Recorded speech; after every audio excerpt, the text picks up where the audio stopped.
ओम सहना भवतु सहनौ भुनक्तु सह वीर्यङ्करवावहै तेजस्विनावधीतमस्तु मा विद्विषावहै। ओम शांति शांति शांतिः। हरिः ओम श्री गुरुभ्यो नमः। हरिः ओम। सच्चिदानंदरूपाय विश्वोत्पत्त्यादिहेतवे तापत्रय विनाशाय श्रीकृष्णाय वयं नमः। जन्माद्यस्य यतोऽन्वयात् इतरतश्चार्थेष्वभिज्ञस्वराट् तेने ब्रह्म हृदाय आदिकवये मुह्यन्ति यत्सूरये तेजो वारिमृदां यथा विनिमयो यत्र त्रिसर्गो मृषा धाम्ना स्वेन सदा निरस्तकुहकं सत्यं परं धीमहि। धर्मप्रोज्झितकैतवोऽत्र परमो निर्मत्सराणां सतां वेद्यं वास्तवमत्र वस्तु शिवदं तापत्रयोन्मूलनं। श्रीमद्भागवते महामुनिकृते किं वा परैरीश्वरः सद्यो हृद्यवरुध्यतेऽत्र कृतुभिः शुश्रूषिभिस्तत्क्षणात् निगमकल्पतरोर्गलितं फलं सुखमुखातमृतद्रवसंयुतं पिबत भागवतं रसमालयं मुहुरहो रसिका भुवि भावुकाः नारायणं नमस्कृत्य नरं चैव नरोत्तमं देवीं सरस्वतीं व्यासं ततो जयमुदीरये। देवीं सरस्वतीं व्यासं ततो जयमुदीरये।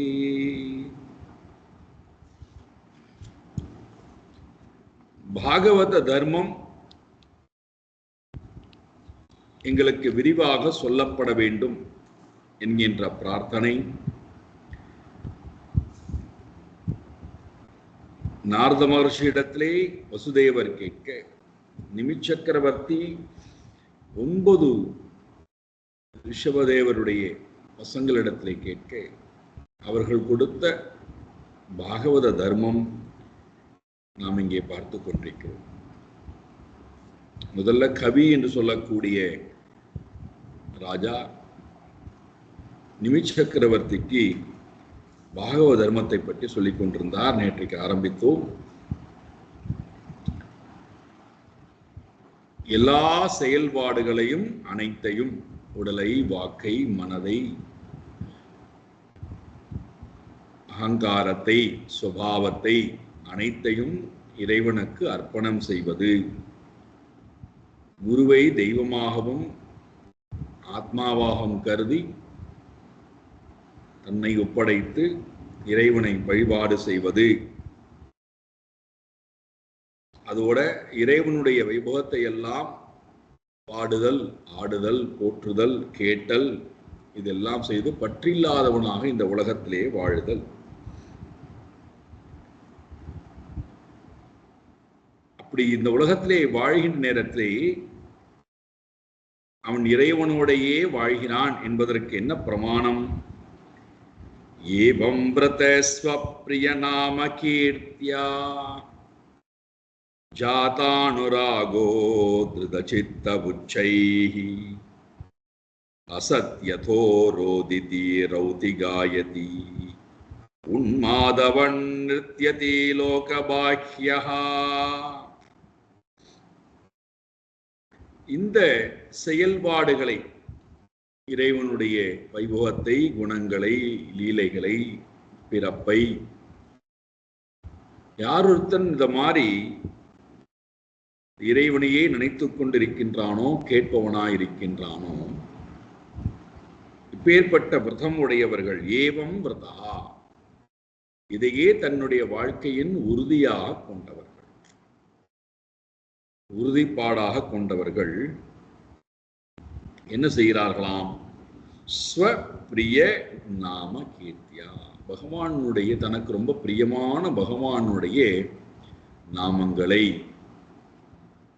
ஸ்வ பிரிய நாம கீர்த்தியா, பகவானுடைய நாமங்களை கீர்த்தனம் செய்யக்கூடியவர்களாய் இருக்கிறார்கள். பகவானுடைய நாமத்தை பேசிக்கொண்டே இருக்கக்கூடியவர்கள், பாடிக்கொண்டே இருக்கக்கூடியவர்கள், ஜபித்துக் கொண்டே இருக்கக்கூடியவர்களாய் இருக்கிறார்கள். மனம் தொடர்ந்து அவரையே நினைத்து கொண்டு அவரோடையே வாழ்வதனாலே எண்ணங்கள் எப்படியோ சொல் அப்படி வருகிறது. எண்ணம் இறைவனோடையே இருக்கிறது. ஆகினாலே பேச்சும் இறைவனை பற்றியே இருக்கிறது. அவ்வளவுதான், வெறும் சுலபம். நாம் எதோட இருக்கிறோம் என்பதற்கு பிரமாணம் அதுதான்.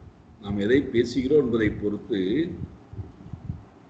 நம்முடைய மனம் எதை எண்ணிக்கொண்டே இருக்கிறது, எதனுடன் என்னுடைய மனம் வாழ்கிறது. என்ன செய்கிறார்கள்? மனதை இறைவன்பால் வைத்த காரணத்தினால், பிரியமான இறைவனிடத்திலே மனதை வைத்த காரணத்தினாலே அதையே பேசுகிறார்களாம். ஜாத அனுராகா, பகவானிடத்துல இவர்களுக்கு அனுராகம் ஏற்பட்டு விட்டது. ஜாத அனுராகா, பிரேமை பக்தியானது இவர்களுக்கு ஏற்பட, அதனால என்ன நிலையெல்லாம் வருகின்றதாம்? இவர்களுக்கு துருதசித்தா, மனமானது உருக ஆரம்பிக்கின்றது. இறைவனிடத்திலே மனம் உருகுதல். இறைவனிடத்திலே மனம் உருகுவதனாலே, அந்த உருகிய மனம் இறைவனோடையே ஓடுகின்ற காரணத்தினாலே லோக பாக்கியா, மனதில் இருக்கக்கூடிய லோகம் போய்விட்டது. அதனால் பாக்கிய லோகமும் போய்விட்டது. மனதிலே உள் உலகமும் இல்லை, வெளி உலகமும் இல்லை. இரண்டு உலகத்தையும் துறந்தவர்களாய். உள் உலகம் என்பது என்னது? கற்பனையாக நாம் சேர்த்து வைத்திருக்கக்கூடிய எண்ண அலைகள். எத்தனையோ ஜென்ம ஜென்மாந்திரமாக சேர்த்து வைத்திருக்கக்கூடிய வாசனைகள், அதனால் ஏற்படக்கூடிய எண்ண பதிவுகள், அதனால் ஏற்படக்கூடிய மனதில் ஏற்படக்கூடிய அதிர்வு, இதெல்லாம் மனதில் இல்லை. மனசு ரொம்ப பிரசாந்த நிலையிலே, பிரேமை நிலையிலே மனசு இருக்கு. வெளி உலகமானது இவர்களுக்கு இல்லை. உள்ளுலகம் இல்லாதனால வெளி உலகமும் இல்லை. ஆகினாலே வெளி உலக வியாபாரத்திலிருந்தும் முழுமையாக விடுபட்டவர்களாய் இருக்கிறார்கள். அதனால எப்படி வாழ்கிறார்களாம் இவர்கள்? உன்மாதவத், ஒரு உன்மத்தனை போல, ஒரு பித்தனை போல வாழ்கிறார். இதெல்லாம் பாகவத தர்மம். ஒரு பித்தனை போல வாழ்தல். பித்தன் எப்படி இருப்பான் அது சொல்ல வேண்டும் அல்லவா? உச்சைஹி ஹசதி, உறக்க சிரித்தல். பிறகு சில நேரத்திலே ரோததி, அழுதல். உறக்க சிரிப்பது, சில நேரத்திலே அழுவது. பிறகு ரௌதி, உறக்க கூச்சலிடுவது, அதிகமாக சப்தம் போடுவது. பிறகு காயதி, பாடுவது. பிறகு நிருத்தியதி, நடனமாடுவது. இதெல்லாம் பக்தியினுடைய பாவம். பாடுதல், ஆடுதல், உறக்க பேசுதல், உறக்க சப்தம் எழுப்புதல், அழுதல், சிரித்தல், இதெல்லாம் பக்தியினுடைய வெளிப்பாடாக பார்க்கப்படுகிறது. இப்படித்தான் இருக்கணும் இல்லை. மௌனமாக இருத்தல் சில நேரத்திலே, சில நேரத்திலே ரொம்ப கோபப்படக்கூடியதாக, சில நேரத்திலே நிறைய சேவகம் புரியக்கூடியதாக, இப்படி எல்லா நிலைகளிலும் என்னென்னலாம் உணர்வுகள் வெளிப்படுகிறதோ அத்தனை உணர்வுகளும் பக்தியினுடைய பாவத்திலிருந்து வருகிறது. நம்ம இப்படித்தான் இருக்கு, இப்படி எல்லாம் இல்லையே அப்படின்னு கேட்கணும். என்னென்னலாம் பக்தியினுடைய பாவம் வெளிப்பாடாக வருகிறதோ அத்தனையும் இந்த பக்தன் செய்கின்றான். அப்போ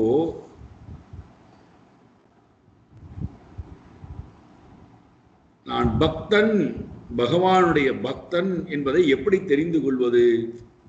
என்னுடைய மனம், உள் மனமும் சரி வெளி உலகமும் சரி, இரண்டிலும் உள் மனதிலே சிந்தனம் இல்லை, வெளி மனதிலே காரியம் இல்லை.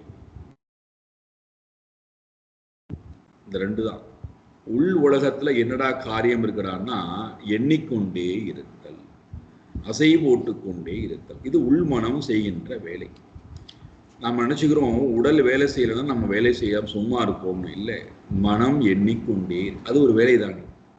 அந்த வேலையும் இந்த பக்தனிடத்திலே இல்லை, அந்த வியாபாரமும் இந்த பக்தனிடத்திலே.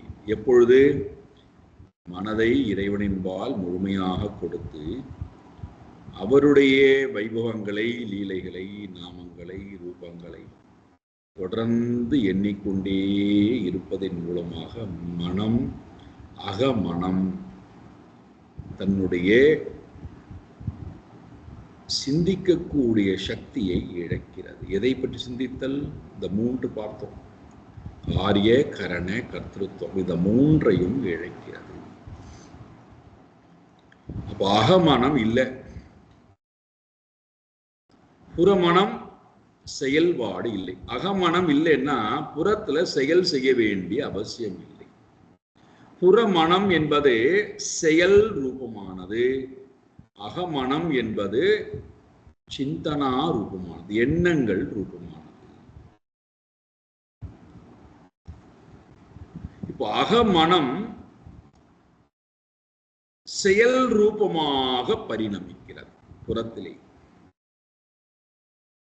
அகமனம் இல்லைன்னு வச்சுப்போமே, எண்ணமே இல்லைன்னா செயலே வருவதற்கு வாய்ப்பே இல்லை. உலகத்துல, புற உலகத்துல செயல் செய்ய வேண்டிய அவசியம் இல்லை. எத்தனையோ உதாரணங்கள் நம்ம கொடுக்கலாம். உங்களுக்கே உங்களுடைய வாழ்க்கையிலேயே பாருங்கள்.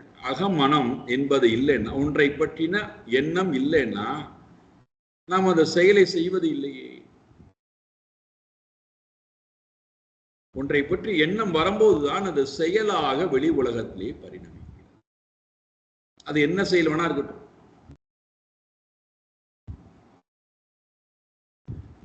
அதைத்தான் தர்மம்னு சொல்றோம். சுபாவத்துக்கு ஏற்ப உண்டான கர்மம்னு சொல்றோம். இப்ப கர்மம் இல்லாது போகணும், கர்மமே வேண்டாம்னா இந்த கர்மம்ங்கிற உலகம் வர வேண்டாம். அப்படின்னா எண்ணம்ங்கிற உலகம் இல்லாமல் ஆக்குதல். பக்தியினால இந்த இந்த ஆங்கிலத்தை சொன்னா அந்த மேஜிக், பக்தியினால ஒரு பெரிய ஒரு நிகழ்வு நம்மிடத்திலே நடக்கிறது. என்னடான்னா அக உள்ளம் தூய்மைப்படுத்தப்படுவது மட்டுமல்லாமல் அக உள்ளமானது எண்ணங்கள் அற்ற தன்மைக்கு போகிறது.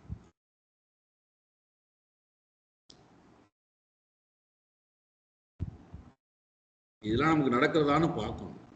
எண்ணங்கள் அற்ற தன்மைக்கு மனம் போகிறது, புனிதமான மனமாக ஆகிறது. அந்த மனம் இறைவனோடையே ரமிக்க துடிக்கிறது, இறைவனோடையே ரமித்து இருப்பதற்கு விரும்புகிறார். அதைத்தான் ரமண மகர்ஷி சொல்றார், ரமித்திருப்போம் வா அருணாச்சலா, நீனும் நான் ரமித்திருக்கலாம் வாங்குற. மனமும் பகவானும் இணைந்து அந்த ஆனந்தத்திலேயே ரமித்தல், ஒன்று கலந்து இருத்தல்.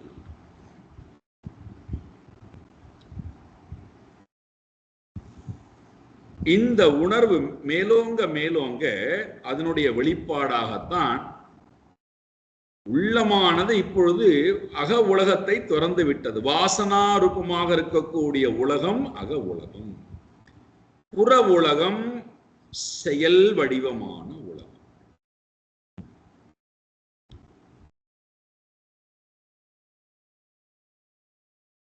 புற உலகத்தை அக உலகத்தினாலே வென்று விடலாம். அக உலகமானது புற உலகத்துக்கு காரணமாக அமைகிறது. புற உலகம் அக உலகத்தை தூண்டிவிடுகிறது.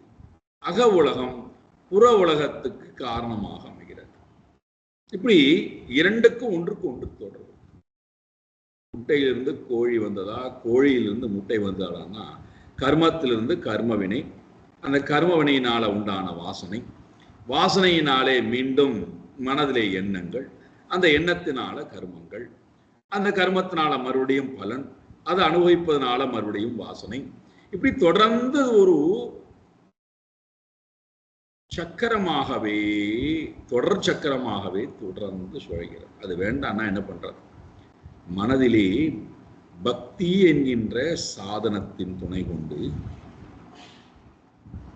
மனதை இறைவனிடத்திலே ரமிக்க வைத்தால், இறைவனுடைய ரூபத்தை, குணங்களை, லீலைகளை, இறைவனுடைய பிறப்பை, இறைவனுடைய சரீரத்தை, இதை பற்றியே மனதுக்கு நான் ரமிக்க கொடுத்தால் அதனுடைய வெளிப்பாடாக வரக்கூடியதுதான் சிரிப்பது, கோபப்படுவது, உறக்க கத்துவது, பாடுவது, ஆடுவது, அமைதியாக இருப்பது, நிறைய கர்மங்களை செய்வது, அல்லது எல்லாவற்றையும் தூக்கி எறிந்து விட்டு உதாசீனமாக போயிருப்பது, இது எல்லாம் பக்தியினுடைய வெளிப்பாடு. இறைவனோடையே ரமிக்கக்கூடியவர்களுக்கு என்ன அடுத்த ஒரு நன்மை நடக்கிறது சொல்றார் கவி. கம் வாயும் அக்னிம் சலிலம் மகீம் ச ஜோதிஷி ஜோதிஷி சத்வாணி திசோ த்ருமாதி சரித் சமுத்ராம்ஷ ஹரே ஷரீரம் யத்கிம் ச பூதம் பிரணமேதனன்யஹ. பஞ்சபூதங்கள் ஐந்தையும் இறைவனாக பாவிக்கிறான்.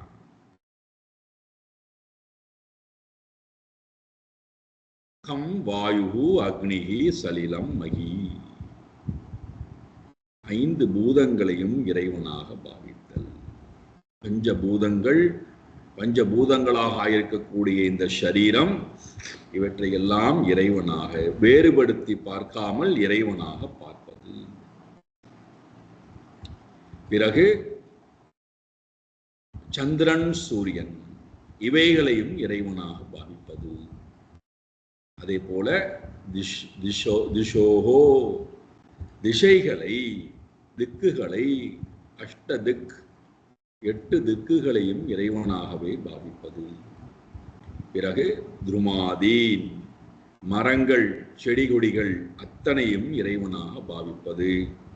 பிறகு சரித் சமுத்ராம்ஷ ஹரேஹே ஷரீரம், நதிகள், மலைகள், சமுத்திரங்கள் எல்லாவற்றையும் இறைவனுடைய சரீரமாக பாவிப்பது. சத்வானீச்ச, எல்லா ஜீவராசிகளையும் பிராணிகளையும் இறைவனாகவே பாவிப்பது. நேற்றைக்கே பார்த்தோம், பக்தியினாலே பேதபாவம் போகிறது. மனதுக்குள்ளே பக்தி நிரம்ப நிரம்ப வேற்றுமை உணர்வு போய் ஹரேனுடைய சரீரம் தானே எங்கும் இருக்கிறது என்கின்ற அந்த ஒரு அறிவும் அந்த ஒரு எண்ணமும் மனதிலே உதயமாக ஆரம்பிக்கின்றது. அப்ப எப்படி ஆகிவிடுகிறானாம்? அனன்யா பிரணமே, வேற்றுமை உணர்வு அற்றவனாய், வேத புத்தியிலிருந்து விடுபட்டவனாய் இவன் ஆகிறான். ரொம்ப முக்கியம் இது, ரொம்ப ரொம்ப முக்கியம். நாம இறைவனுடைய பக்தர்கள். இறைவனை நோக்கி நான் போய்கொண்டிருக்கிறேன். இறைவனை எப்படியாவது நான் நெருங்கி விட வேண்டும் அப்படின்னு நாம் ஆசைப்பட்டா, இறைவனை நான் நெருங்க நெருங்க என்னிடத்திலிருந்து போக வேண்டியவை இந்த பேத பாவம், பேத திருஷ்டி, அபேத நிலைக்கு வருவதுதான் பக்தியினுடைய முதல் படி. நான் பக்தன் அப்படின்னு சொல்லிக்கொண்டு எனக்கு இன்னும் வேற்றுமை உணர்வு இருந்தால், வேற்றுமை உணர்வுனாலே வெறுப்பும் கோபமும் வலியும் இருந்தால், நான் இன்னும் பக்தியினுடைய எந்த படிக்கும் வரவில்லைன்னு அர்த்தம்.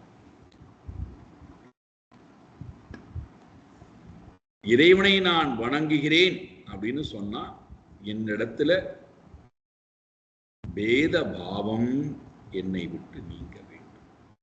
கொஞ்சம் சிந்திப்போம் இந்த இடத்துல. ஏன்னா நான் பக்தன் தானே அப்படின்னு சொல்லிக்கலாம். நம்ம பக்தன் வேற சொல்லிக்கிறோம், பக்தன் வேற நினைச்சுக்கிறோம். பக்தி என்பது நம்மிடத்திலே வேற்றுமை உணர்வை அகற்றி ஆக வேண்டும். அப்படி இருந்தால்தான் இறைவனை நான் வணங்க முடியும்.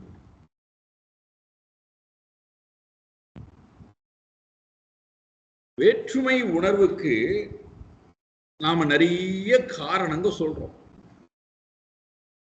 இதனால தான் எங்களுக்குள்ளே வேற்றுமை வருகிறது, கருத்து வேற்றுமை வருகிறது. எங்களுக்குள்ளே கருத்துக்கள் உடன்படுவது இல்லை, கருத்து முரண்பாடு இருக்கிறது. செயலில் நாங்கள் வேற்றுமையுடன் இருக்கிறோம், விருப்பத்திலே வேற்றுமையுடன் இருக்கின்றோம். எங்களுடைய சரீர நிலையிலே, பிறப்பு நிலையிலே, வாழ்க்கை நிலையிலே எல்லாவற்றிலுமே நாங்கள் வேற்றுமை உணர்வோடையே இருந்து விடுகின்றோம். அது எங்களை ரொம்ப அழுத்துகிறது, எங்களை ரொம்ப காயப்படுத்துகிறது.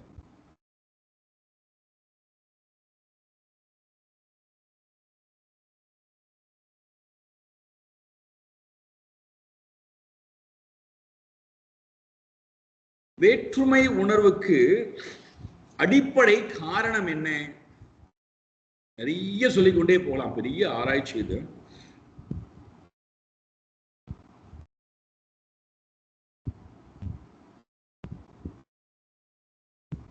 அடிப்படை காரணம் நம்மிடம் கொண்ட வேற்றுமை உணர்வு.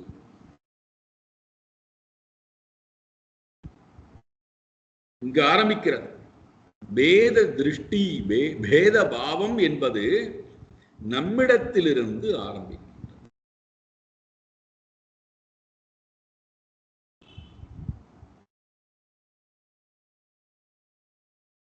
உதாரணத்திற்கு நல்ல குணம் நிறைந்த ஒரு ஒரு ஒரு குழந்தை, எல்லா நற்குணங்களும் பொருந்திய ஒரு குழந்தை,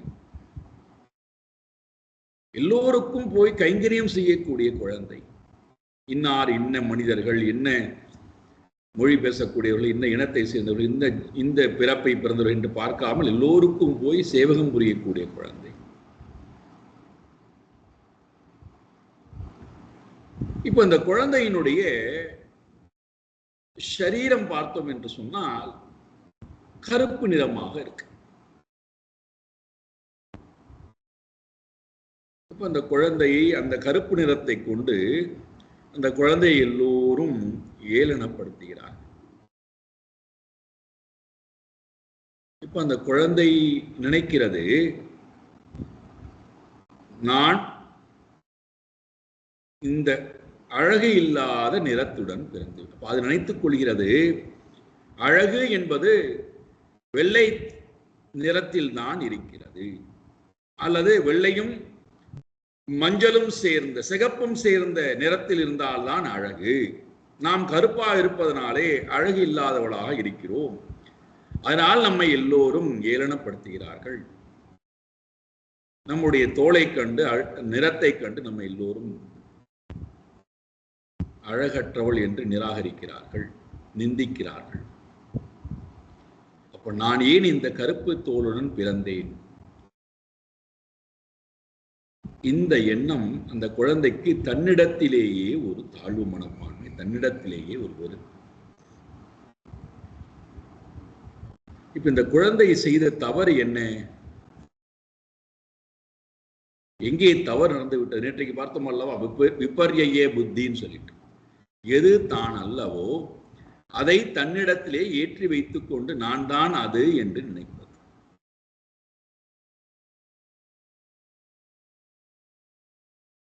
நான் அல்லாததை நான் என்று நினைக்கின்ற முதல் தவறுனால், நம்மிடத்துல ஏற்படக்கூடிய குறைபாட்டினால நம்மையே நாம் வெறுக்கிறோம், நிந்திக்கின்றோம்.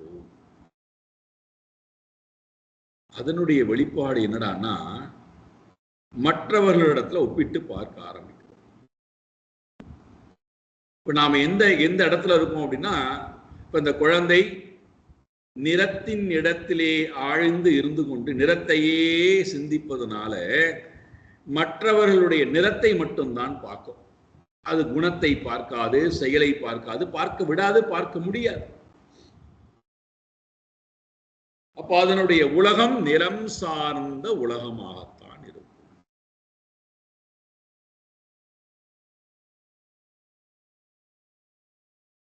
நிறம் சார்ந்த உலகம், நிறம்தான் தான் என்று நினைத்ததற்கு பிறகு, இதுதான் அசுரர்களுடைய உபனிஷத்.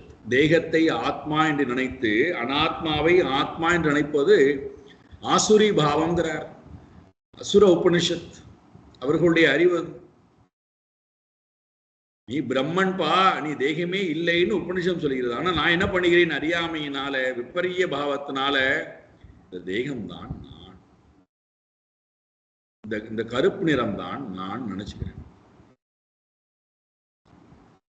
அதிலிருந்து நான் உலகத்தை பார்க்கும் போது என்னை எல்லோரும் இந்த நிறத்தை கொண்டு ஏளனப்படுத்துகிறார்கள், என்னை காயப்படுத்துகிறார்கள், என்னை நிந்திக்கிறார்கள், என்னை தவறாக வழிநடத்துகிறார்கள், என்னை எல்லா இடத்திலும் ஒதுக்கி வைக்கிறார்கள், நான் எல்லோருக்கும் வேண்டாதவளாக போய்விட்டேன். இதெல்லாம் அந்த குழந்தையினுடைய எண்ணம். அதனால என்ன பண்ணுகிறது? யாரெல்லாம் அப்படி தன்னை ஒதுக்குகிறாய் நினைக்கின்றதோ அவர்களிடத்தில் தானே ஒதுங்கிக் கொள்ள ஆரம்பிக்கின்றது, விலகி விலகி போக ஆரம்பிக்கின்றது. அப்ப அந்த குழந்தையினுடைய உள்ளம் ஆழ்ந்த இருள் சூழ்ந்த, வேதனை நிறைந்த, கோபம் நிறைந்த, துக்கம் நிறைந்த உள்ளமாக ஆகிறது. இப்ப இதனுடைய வெளிப்பாடு என்ன ஆகுண்டான்னா, அந்த குழந்தை எல்லோரோடும் அன்பு காட்டி பழக வேண்டியது போய், எல்லோருக்கும் ஓடி ஓடி சேவகம் புரிய வேண்டியது போய், தன்னைத்தானே எல்லாவற்றிலிருந்தும் விடுவித்துக் கொண்டு ஒரு தனிமையான இடத்தை நாட ஆரம்பிக்கின்றார். யாரும் தன்னை பார்க்க வேண்டாம், யாரும் தன்னுடன் பழக வேண்டாம், யாருக்கும் நானும் எதுவும் செய்ய வேண்டாம். இன்னைக்கு உள்ள பெரிய குறைபாடு அதுதான். நிறைய படித்து விட்டேன், நிறைய சம்பாதிக்கிறேன்னு சொல்லக்கூடியவங்க கூட வீட்டில் முடங்கி கிடக்கிறான். 4 பேரோட பழகேன்பா, 4 பேருக்கு போய் தொண்டாற்றேன், நீ உனக்கு தான் இவ்வளோ அறிவு இருக்கின்றதே, போய் 4 பேரோட பழகு, 4 பேருக்கு தொண்டாற்று, 4 பேருக்கு நல்ல காரியம் செய்யேன், முடிந்த உதவியை செய்துவிட்டு வாங்கினேன், வீட்டிலேயே முடங்கி கிடைக்கின்றாய். என்னுடைய அறியாமை வெளிப்பட்டு விட்டால், எனக்கு ஒன்றும் தெரியவில்லை என்று சமூகம் சொல்லிவிட்டா என்ன பண்ணுவது? தன்னை மறைத்துக் கொள்வதற்காக என்னென்னலாம் உபாயங்கள் உண்டோ அத்தனை உபாயங்களையும் இந்த ஜீவன் மேற்கொள்ள ஆரம்பிக்கும். இப்ப இந்த ஜீவனுடைய இந்த பேத திருஷ்டி, நான் இந்த சரீரம், நான் வேறு இந்த சரீரம் வேறுங்கிற அந்த பேத பாவம், இந்த குழந்தையானது தன்னைத்தானே காயப்படுத்தி கொள்கிறது. இந்த சரீரத்துக்குள்ளே இருக்கக்கூடிய அந்தராத்மா சுத்தமானவர், ஜோதி ஸ்வரூபமானவர், எந்த விதமான மலமும் இல்லாதவர்ங்கிற அறிவு இல்லாததுனால இந்த மலத்தோட கூடியிருக்கக்கூடிய, குறைபாட்டுடன் கூடியிருக்கக்கூடிய சரீரம் உண்மையிலேயே குறைபாடு என்பது இல்லை.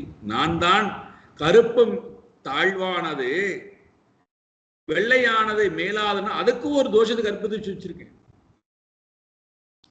எந்த நிறமாவது இது தாழ்ந்தது, இது உயர்ந்ததுன்னு வந்து சொல்லியிருக்கான்னு.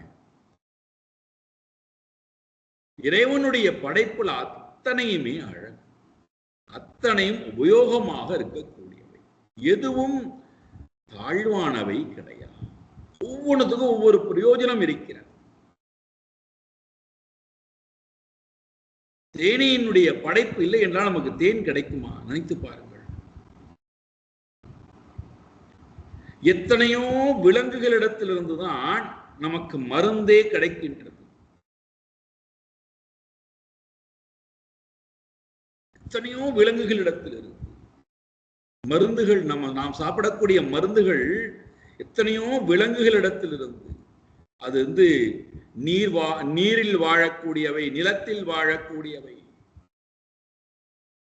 அத்தனை இறைவனுடைய படைப்பு அத்தனையுமே மேன்மையானவை. இறைவனுடைய சொரூபம் தானே அவைகள் அத்தனை.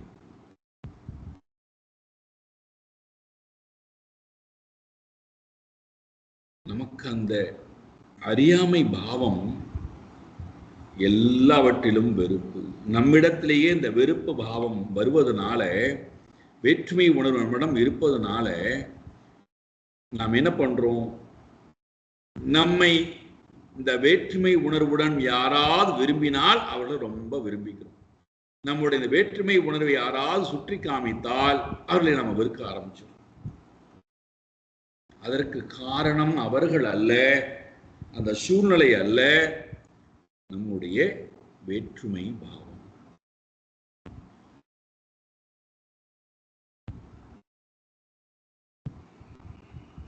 பக்தி என்ன செய்கிறது? இந்த வேற்றுமை பேத பாவத்திலிருந்து என்னை விடுவிக்கிறது. அடிப்படையா என்னை நான் விரும்ப ஆரம்பித்தல். அது எப்படி சொல்லணும்னா, என்னை நான் ஏற்றுக்கொள்ள ஆரம்பித்தல். இங்க ஆரம்பிக்கிறது. நம்மை நாம் ஏற்றுக்கொள்வது. எப்படி இருக்கின்றோமோ அப்படியே நம்மை நாம் ஏற்றுக்கொள்ள கற்றுக்கொள்ளுதல், பழகுதல். நம்மிடம் என்ன குறைபாடு இல்லை சொல்லுங்கள் பார்க்கலாம். மற்றவர்களை நாம் நிந்திப்பதற்கோ, தூக்கி எறிவதற்கோ, உதாசீனப்படுத்துவதற்கோ, கீழாக நடத்துவதற்கோ, நிந்திப்பதற்கோ நமக்கு என்ன அருகதை இருக்கிறது? நம்மிடம் எவ்வளவு குறைபாடுகள், எவ்வளவு ஏற்றத்தாழ்வுகள். நம்மை நாம் ஏற்றுக்கொண்டு வாழவில்லையா?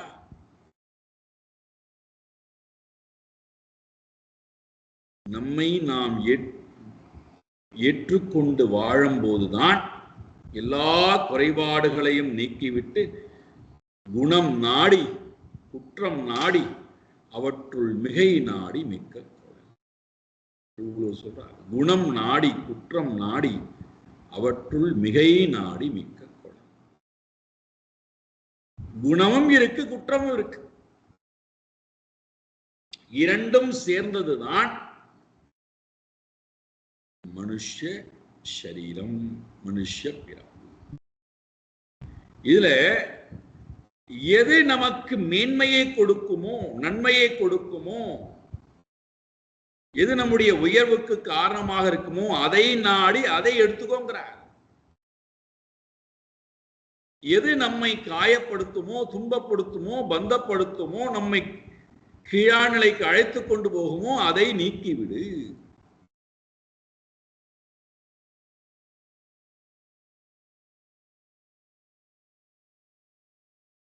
பக்தி என்பது அவ்வளவு சாதாரணமான விஷயம் அல்ல. ஏதோ போய் நாலு வார்த்தைகளை சொல்லுவது, நாலு பாடல்களை பாடுவது, நாலு ஸ்லோகங்களை சொல்லுவது, அதெல்லாம் பக்தி. பக்தி நம்முடைய மனதிலே பேத பாவத்தை நீக்கக்கூடியதாக ஒரு நாள்ல போவதல்ல, கேட்ட மாத்திரத்திலேயே போவதல்ல.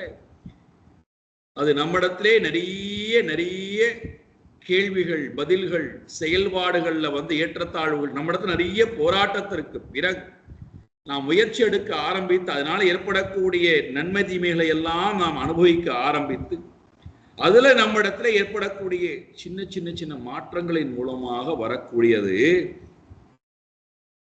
இது அத்தனையுமே இறைவனுடைய சரீரம். இதுல எந்த பேதமானது இருக்க முடியும்?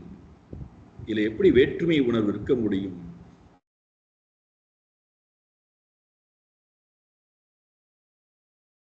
ஆனால் தான் திரும்ப திரும்ப திரும்ப எல்லா மகான்களும் சொல்லக்கூடியது இதுதான். பஞ்சபூதங்களை, சூரியன் சந்திரனை, திசைகளை, தாவரங்களை, செடி கொடிகளை எல்லாவற்றையுமே இறைவனுடைய சரீரமாக வேத பாவத்திலிருந்து விடுபட்டவனாய் இவன் வணங்க ஆரம்பிக்கின்றான் அல்லது வணங்கு அப்படின்னு கவி சொல்றார் நிமி சக்கரவர்த்தி இடத்திலே. இது பக்தி பகவானுடைய பாகவ தர்மத்திலே வரக்கூடிய முக்கியமான தர்மம். எங்களுக்கு வேத பாவம் இருக்கிறதே, எவ்வளவு கேட்டாலும் வேத பாவம் இருக்கிறதே, நாங்கள் என்ன பண்ணுவது அப்படின்னு கேட்கிறோம். அதுவும் ஒரு சாராருடைய செயல்பாடுகளை நினைத்தாலே எங்களுடைய மனமெல்லாம் வலிக்க ஆரம்பிக்கிறது. ஒரு சில உருவத்தை, அந்த சப்தத்தை கேட்டாலே எங்களுடைய மனமெல்லாம் வலிக்கிறது. நாங்கள் என்ன பண்ணுவது?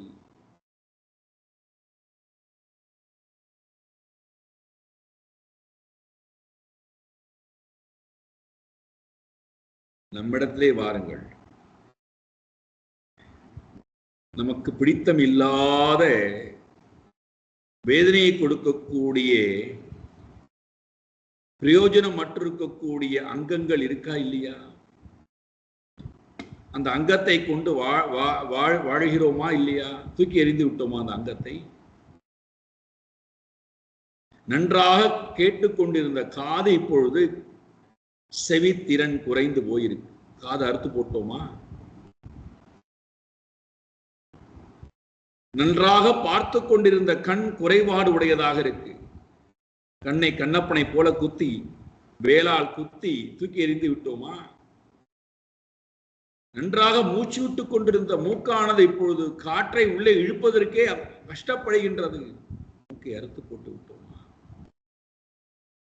நன்றாக ஓடி ஆடி நடந்து கொண்டிருந்த கால்கள் இப்பொழுது முடங்கி கிடக்கிறது. காலை வெட்டி போட்டோமா?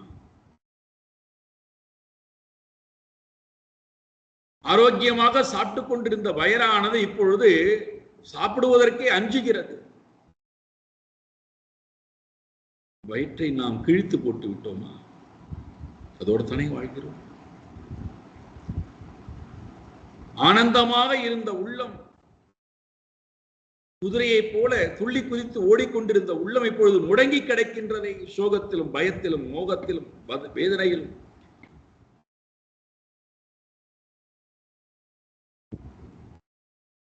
எவ்வளவு குறைபாடுகள், எவ்வளவு ஏற்றத்தாழ்வுகள்.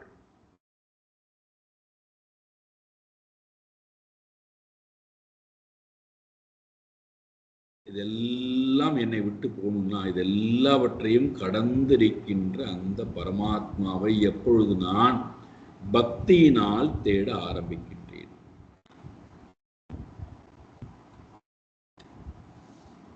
எல்லாம் இருக்கு. அத்தனை குறைபாடுக்கு நடுவிலும் நான் தேட வேண்டிய பொருள் அந்த பரமாத்மா.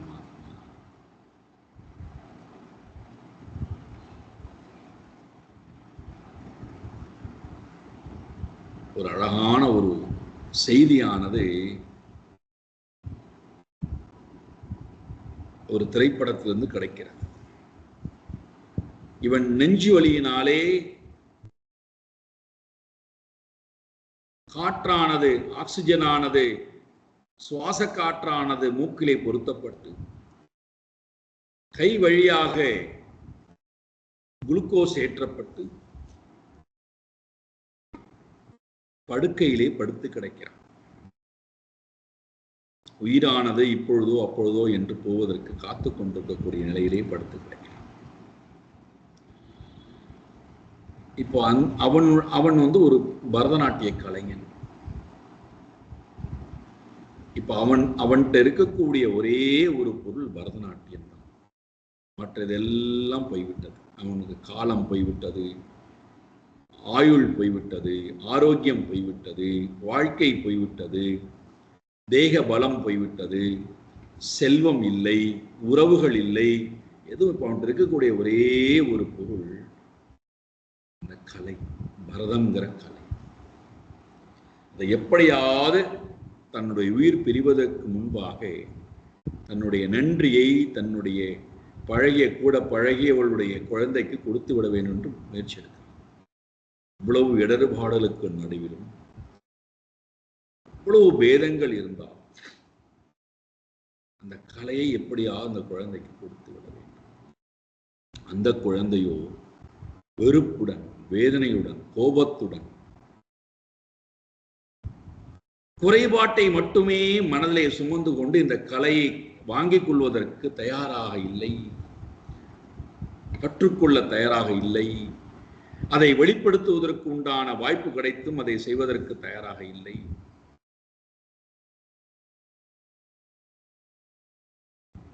ஒருவன் எல்லாவற்றையும் கடந்து அபேத நிலைக்கு போய் அந்த கலையை விரும்பி எப்படியாவது கொடுக்கணும்னு நினைக்கிறான்.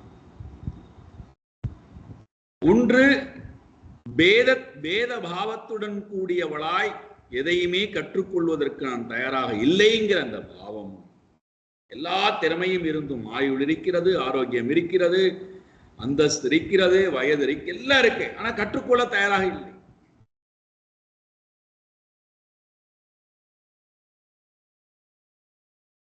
இந்த குழந்தைக்கு இந்த பேதத்தை எல்லாம் கடந்திருக்கக்கூடிய அந்த அபேத நிலைக்கு அந்த குழந்தை எப்பொழுது புரிதல் ஏற்படுகிறதோ, அம்மாவின் மூலமாக, தன்னுடைய குருவின் மூலமாக எப்பொழுது அந்த குழந்தைக்கு அந்த அபேத பாவம் வருகிறதோ, பேத பாவம் போய் அபேத பாவம் வருகிறதோ,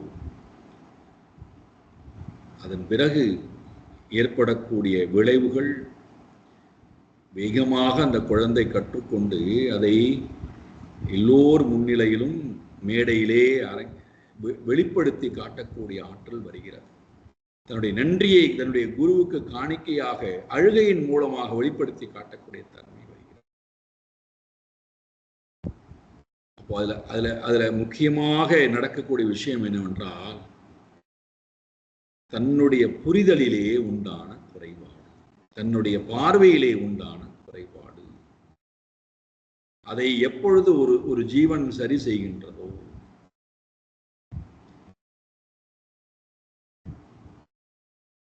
நம் முன்னாடி இருக்கக்கூடிய உண்மையை நம்மால் பார்க்க முடியும். இப்ப இதுல அதுக்காக உலகத்திலே குறைபாடே இல்லைன்னு சொல்லுகிறீர்களா? நாங்கள் காயப்பட்டது எங்களுக்கு தானே தெரியும்.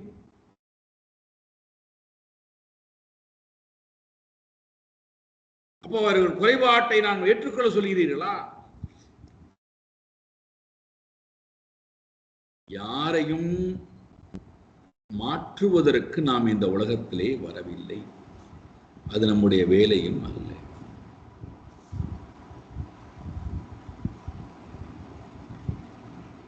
யாரையும் மாற்றவும் முடியாது.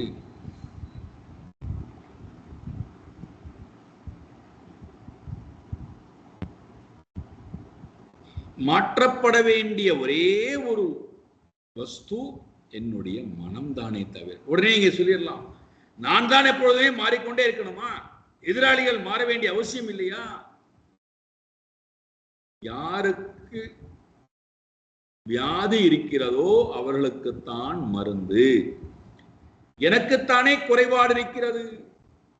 இவர்கள் குறைபாடு உடையவர்கள் சொல்றது யாரு? நான் தானே. அப்ப என்னிடத்தில் தான் குறைபாடு இருக்கே தவிர, நான் சுட்டிக்காட்டக்கூடிய நபரிடத்திலே குறைபாடு இருந்தால் அது அவர்களுடைய குறைபாடு. அதை நான் எப்படி சரி செய்து கொள்ள முடியும்? என்னிடத்தில் தானே குறைபாடு. அப்ப எனக்குத்தானே மருத்துவம் கொடுக்க வேண்டும். எனக்கு கண்ணிலே குறைபாடு என்று சொன்னால், பக்கத்தில் இருக்கக்கூடியவனுக்கு கண்ணில் குறைபாடு, அவனுடைய கண்ணை முதல்ல குணப்படுத்து, அப்புறம் என்னுடைய கண்ணை குணப்படுத்தலான்டானா. ஒரு அழகான நகைச்சுவை வரும். ஆட்டோவை இயக்கிவிட்டு அதை போக்குவதற்குண்டான கீரையும் போட்டு விட்டு வண்டி போகவில்லை என்று வருத்தப்படுகிறான். இவன் போய் என்ன பண்றான், இன்னொருத்தர் என்ன பண்றான், போய் பக்கத்தில் இருக்கக்கூடிய ஆட்டோவுடைய கண்ணாடியை திருப்பி இப்போ ஓட்டுறான். இந்த புத்து கேட்கிறது, பக்கத்தில் இருக்கக்கூடிய ஆட்டோவோட கண்ணாடியை திருப்பினா என் ஆட்டோ எப்படி ஓடுண்டான். அந்த மாதிரிதான் இருக்கு நம்முடைய வாழ்க்கை.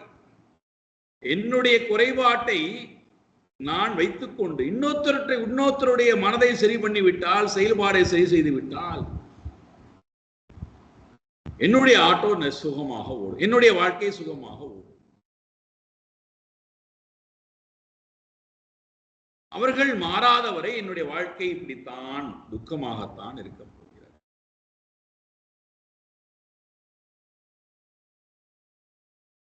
யாரும் மாற வேண்டாம், எதுவும் மாற வேண்டாம், எதுவும் மாற வேண்டிய அவசியம் இல்லை. காரணம், அது என்னால் படைக்கப்பட்டவை அல்ல, எனக்கு சொந்தமானவையும் அல்ல, என்னுடையதும் அல்ல, நானும் அல்ல. யான் எனது என்னும் செருக்கறுப்பான்கிறார் திருவள்ளுவர். அறுக்கப்பட வேண்டியவை இந்த பேத பாவம், நான் எனது, நான் எனது, நான் எனது. இது இந்த பக்தி என்கின்ற வாளால் இந்த நானையும் எனதையும் அறுத்து எறிதல்.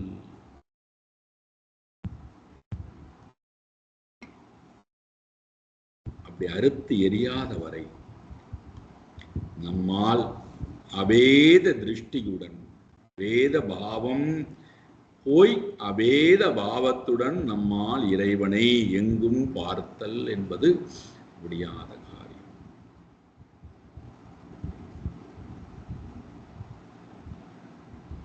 வானாகி மண்ணாகி வழியாகி ஒளியாகி ஊனாகி உயிராகி உண்மையுமாய் இன்மையுமாய் தோணாகி யான் எனதென்ற அவரவரை கூத்தாட்டுவானாகி நின்றாயை என் சொல்லி வாழ்த்துவேனி. இது எப்போ வருது? இந்த அபேத பாவம் எப்போ வருவது?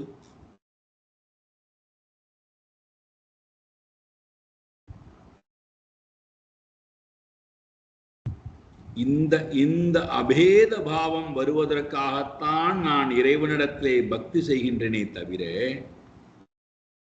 வேற எந்த மாற்றமும் நிகழ வேண்டாம். இந்த மாற்றம் தான் நம்மகிட்ட நிகழணும். பேத பாவம் நீங்கி அபேத பாவத்துக்கு நான் வருதல். அப்படி வந்தா என்ன பிரயோஜனம்? இந்த கவி அழகான உதாரணம் கொடுக்கிறார் பாருங்கள். பக்தி பரேஷானுபவோ விரக்தி திரண்யத்ர சைஷா த்ருக் ஏக காலஹ பிரபத்யன் மானஸ்ய யதாஷ்ணதஹ ஸ்யுஹு துஷ்டிஹி புஷ்டிஹி க்ஷுதபாயோனுதாசம். அழகான உதாரணம் எடுத்துக்கிறார்.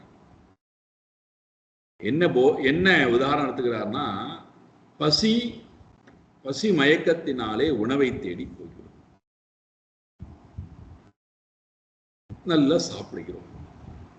சாப்பிட்டதற்கு பிறகு நமக்கு என்னென்னலாம் நிகழ்வு வருகிறது?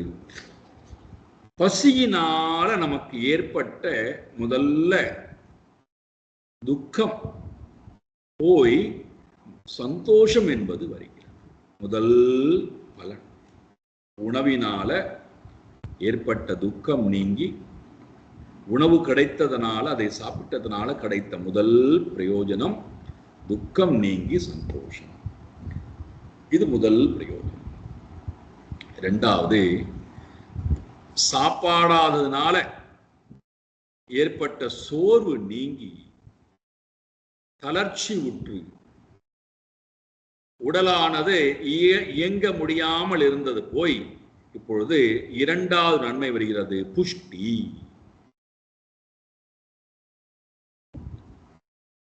இயங்கக்கூடிய ஆற்றல், செயல்படக்கூடிய ஆற்றல், சிந்திக்கக்கூடிய அந்த தன்மை, இதெல்லாம் புஷ்டியாக வருகிறது. அப்போ துக்கம் நீங்கி சந்தோஷம் வருவது, ஆரோக்கியம் ஏற்பட்டு இயங்க முடியாத இருந்த நான் புஷ்டி உடையவனாக, போஷாக்கு உடையவனாக, பலம் பொருந்தியவனாக ஆகிறேன். மூன்றாவது, சாப்பிட்டு முடித்ததுக்கு பிறகு நமக்கு ஏற்படக்கூடிய நன்மை பசி நீங்குதல். க்ஷுது அபாயா, துஷ்டி, புஷ்டி, க்ஷுத், அபாயா. இந்த மூன்றும் அஷ்ணன் உணவை உட்கொள்வதனாலே ஏற்படக்கூடிய நன்மை. பசி நீங்குதல், புஷ்டி ஏற்படுதல், சந்தோஷம் வருதல். இந்த மூன்றும் நிகழவில்லை என்றால் நாம் பசி ஆறவில்லைன்னு அர்த்தம். பசி இருந்து இது நடக்கணும். பசியே இல்லாம நான் உணவை போட்டுக்கொண்டேன் இருந்தேன் என்றால் புஷ்டி வராது, துஷ்டியும் வராது. அப்ப என்ன வரும்டா? அதுக்கு நேர் விரோதமாக ரோகம் வரும். அப்ப இந்த மூணு நடக்கணும். க்ஷுத், அபாயா, பசி நீங்குவது, துஷ்டி, புஷ்டி. பசி நீங்கி ஆரோக்கியம் ஏற்பட்டு, போஷாக்கு ஏற்பட்டு, சந்தோஷம் ஏற்படுவது. இந்த மூன்று பலன்களும் உணவினால், பசி ஆறுவதினால் கிடைக்கின்றது என்றால், இறைவனை நான் தொழுவதினால் எனக்கு என்ன பிரயோஜனம்? அது தெரியணும் இல்லையா? நான் இறைவனை சதா தொழுது கொண்டே இருக்கிறேன். நான் இறைவனுடைய பரம பக்தன் சுவாமிஜி. எங்க வீட்டில் வந்து பாருங்கள், இறைவனுக்காக நாங்கள் ஒரு தனி அறையே கொடுத்திருக்கிறோம். அங்கே இல்லாத சித்திர படங்களே இல்லை, அங்கே இல்லாத விக்கிரகங்களே இல்லை. எங்கள் வீட்டில் அது வீடு இல்லை, அது வந்து இறைவனே வசிக்கக்கூடிய இருப்பிடமாக இருக்கிறது. தெரியுமா உங்களுக்கு? சந்தோஷம். இறைவனை நான் தொழுகிறேன், இறைவனுடைய பக்தன் நான். சந்தோஷம். ஆனால் என்னிடத்திலே அந்த இறைவனை நான் தொழுவதனால ஏற்படக்கூடிய பிரயோஜனம் என்ன? பசியினால பசி ஆறுதல் வரும்போது இந்த மூன்று லாபம் என்றார். இறைவனை தொழுவதனாலே உண்டான பிரபத்யமானஸ்ய பக்திஹி, ஈஸ்வரனை நான் வழிபாடு செய்வதனாலே உண்டான அந்த பிரேமை பக்தியானது எனக்கு என்னெல்லாம் கொண்டு வருகின்றது? மூன்று விஷயத்தை கொண்டு வருகின்றது. முதல் விஷயம், பரமாத்மாவிடத்திலே பிரேம பக்தி.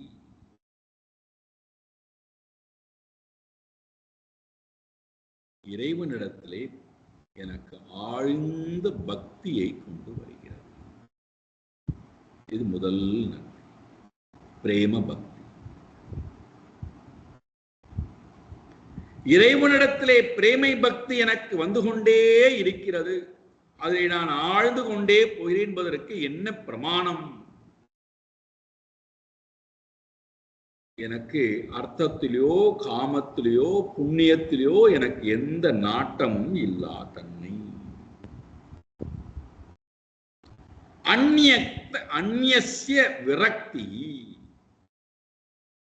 இறைவன் அல்லாதவற்றிடத்திலே எனக்கு விரக்த பாவம், வைராகியம். இது இரண்டாவது நன்மை. இறைவனிடத்திலே பிரேமை பக்தி. இந்த பிரேமை பக்தியினாலே ஈஸ்வர சாட்சாத்காரம், இறைவனை நான் பார்க்க வேண்டும் என்று துடித்துக் கொண்டே இருக்கிறேன். இறைவனுடையே வாழ்ந்து கொண்டிருக்கிறேன். இது முதல் நன்மை. அப்போ மனது முழுக்க எப்படி இருக்குண்டான்னா,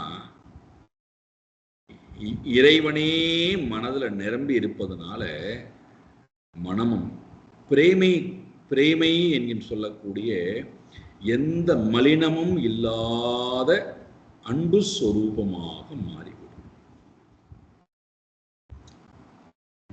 அதுல பேதமே இருக்காது. பேதமே இல்லாத அபேத மனோநிலைக்கு நான் வந்து விடுவேன். வேற்றுமை உணர்வே இல்லாத மனநிலை. மனசு எப்படி இருக்குண்டான்னா ஸ்பட்டிகத்தை போல் இருக்கும். இது பக்தியினுடைய முதல் நிலை. இரண்டாவது, பக்தி மேலோங்கி வந்துவிட்டு என்பதற்கு என்ன பிரமாணம்? அந்நிய விரக்தி, இறைவன் அல்லாத மற்ற எல்லாவற்றிலும் இருந்தும் வைராகியம் கொண்டவனாக இருக்கிறான். விருப்பம் நீங்கியவனாய் இருக்கிறான். அதுல விருப்பமும் இல்லை, அதுல வெறுப்பும் இல்லை. அதான் வைராக்கியம். வைராக்கியம்னா என்னடான்னா விட்டு ஓடுவது அல்ல, பார்க்காமல் இருப்பது அல்ல, உபயோகப்படுத்தாமல் இருப்பது அல்ல. அதெல்லாம் இருந்தும் அதடத்திலே விருப்பமும் இல்லை, வெறுப்பும் இல்லை. யோன ஹிருஷ்யதி ந த்வேஷ்டி ந சோச்சதி ந காங்ஷதி சுபா சுப பரித்யாகி பக்திமான் எஸ் சமே பிரியா. அதுல விருப்பமும் இல்லை, அதுல வெறுப்பும். துன்பப்படுவதும் இல்லை, மகிழ்வதும் இல்லை. நன்மை வந்தாலும் தீமை வந்தாலும் எதையுமே தன்னிடத்திலே கொண்டு போகாதவனாய், பரித்தியாகம் செய்தவனாய், அந்நியஸ்ய விரக்திஹி பாவம்.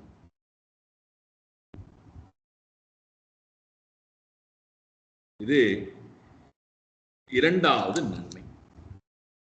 மூன்றாவது, இறைவனையே நினைத்துக் கொண்டே இருப்பதனாலே பரேஷ அனுபவா, இறைவனை பற்றின முழுமையான ஞானமானது இவனுக்கு கிடைக்கும்.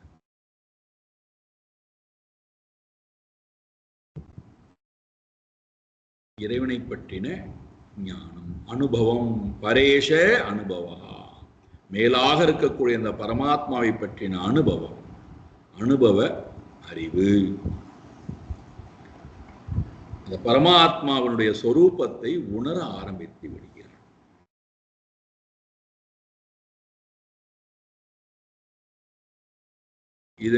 இதனுடைய லாபம் என்ன?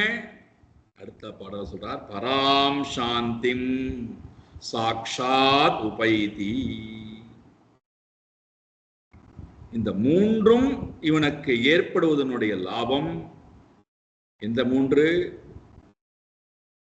பகவானிடத்திலே பிரேமை பக்தி, வைராக்கியம், ஞானம். அப்போ முதல்ல இறைவனிடத்துல பக்தி ஏற்படும். பக்தி ஏற்படுவது, ஆழ்ந்து பக்தி போக போக போக வைராக்கியமாக மாறும். வைராக்கியத்தினால பக்தி. முதல்ல பக்தி, வைராக்கியம், அது வைராக்கியமாக மாறுகிறது. அந்த பக்தி ஞானத்தை கொண்டு வருகிறது. அதனால்தான் இந்த பக்தி என்று சொல்லக்கூடிய நடுவுல இருக்கு பாருங்கள், அது வைராக்கியத்துக்கும் காரணமா இருக்கு, ஞானம் வருவதற்கும் காரணமாக இருக்கு, மோட்சத்துக்கும் காரணமாக இருக்கு. அப்போ எல்லாத்துக்கும் காரணம் இந்த அடிப்படையாக இருக்கக்கூடிய சாதனம் பக்தி. பக்தி வராமல் மற்ற மூன்றும் நிகழாது. வைராக்கியம் வராது, ஞானம் வராது, முக்தி வராது.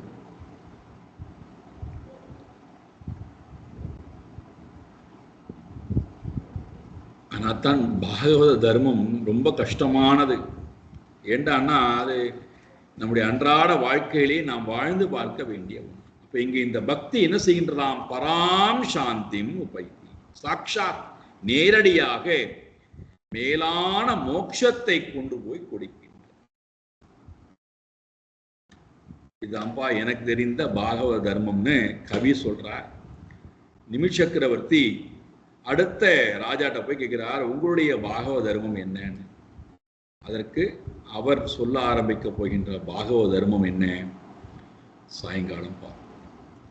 ஓம் பூர்ணமத பூர்ணமிதம் பூர்ணாத் பூர்ணமுதச்யதே பூர்ணஸ்ய பூர்ணமாதாய பூர்ணமேவாவசிஷ்யதே. ஓம் சாந்தி சாந்தி சாந்தி.